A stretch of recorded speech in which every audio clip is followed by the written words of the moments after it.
आयल सावन भादो के महीना, हम बाबा से स्नेह लगेबै, नहीं जेबै बाबा धाम।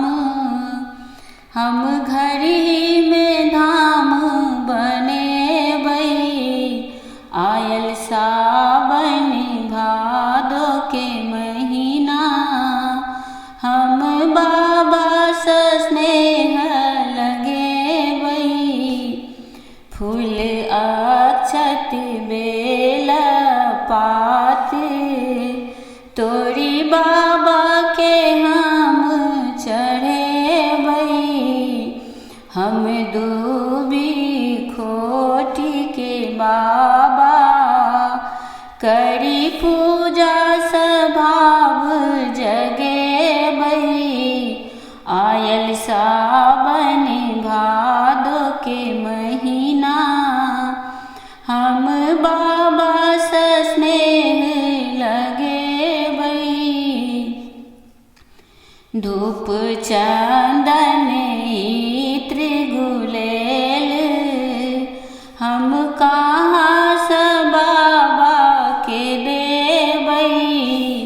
नहीं देबै छप्पन भोग, भांग गोला से बाबा मंगेबै।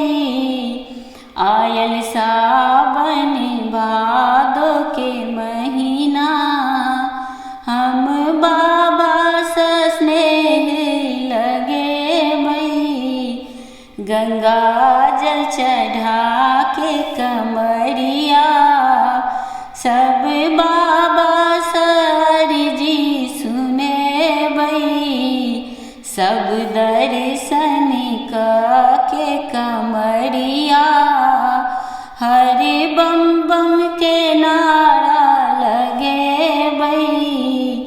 आयल सावन भादो के महीना, हम बाबा से स्नेह लगेबै।